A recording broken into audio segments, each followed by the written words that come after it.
Sa kanyang matalim na tingin at maanghang na linya, Ano sa tingin mo? Perfect ka? Hindi ka perfect. Gusto mo ba malaman kung ano ang perfect? Ito ang perfect.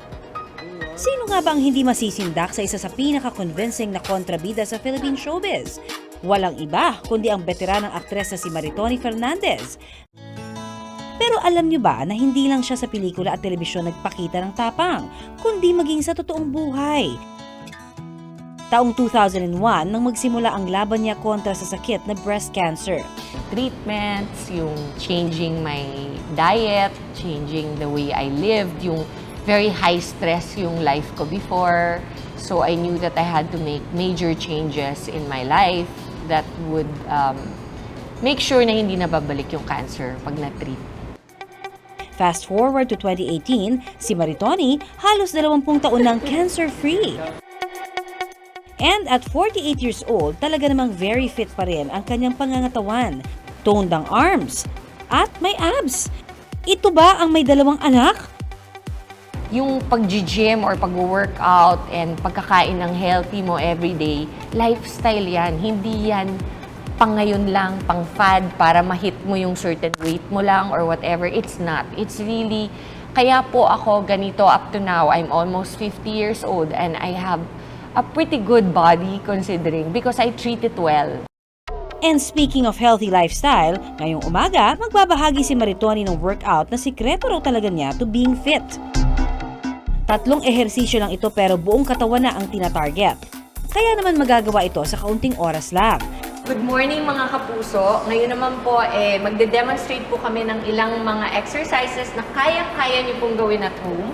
Ang tawag po dito ay mga functional exercises dahil nga po, you can do it anywhere, anytime with very minimal requirement of any equipment.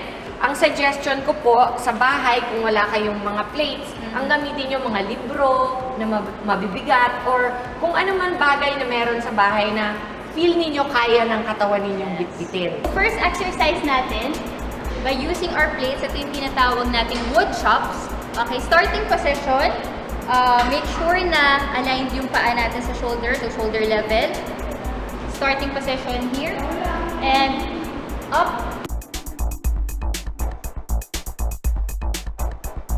Sa exercise na to, na-workout niya ang hamstrings, ang glutes dito, sa puwet, tsaka yung back and shoulders, lahat po yan. And most especially, sa babae, ang waistline.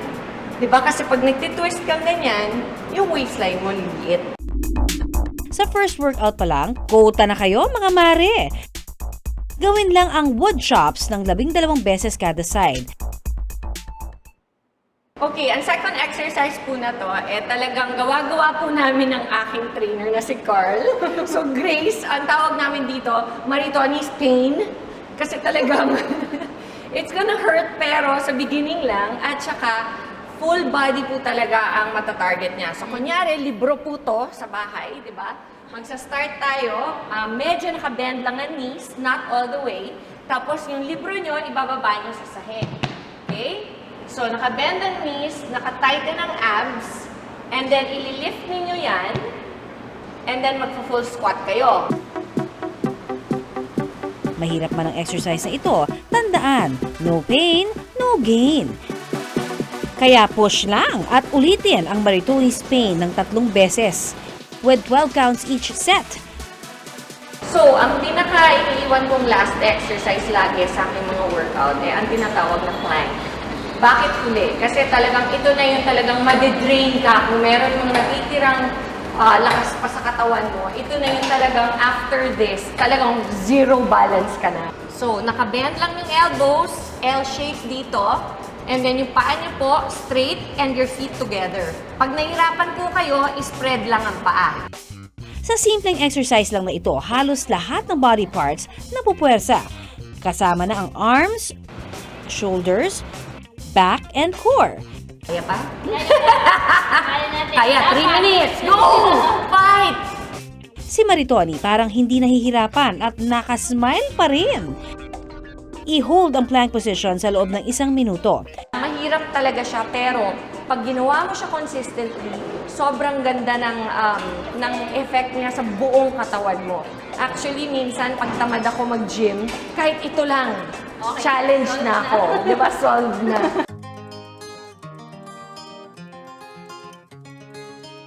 Okay, so, bukod sa healthy lifestyle, syempre, na pag-exercise as much as possible, at least 3 times a week, if not more, syempre, very careful din tayo sa food na kinakain natin. Tulad nitong salad natin dito, we have chicken, which is protein. We have eggs, hard-boiled eggs, which is also protein.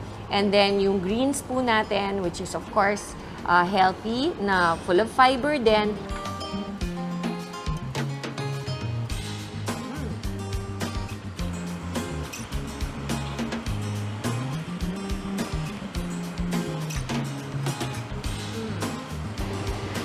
Ang isa pang sikreto raw ni Maritoni sa pagiging healthy, ang pag-inom ng powder drink na gawa sa barley, isang uri ng whole grain food. Cheers! Maganda raw ito para mailabas ang toxins and free radicals sa katawan.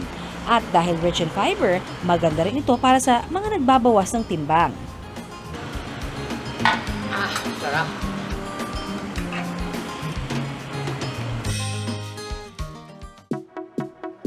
"48 years old na pero ang katawan, ang dalaga."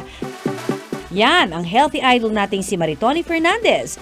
Yakang-yaka rin natin yan mga mare. Ika nga, disiplina at tiwala lang.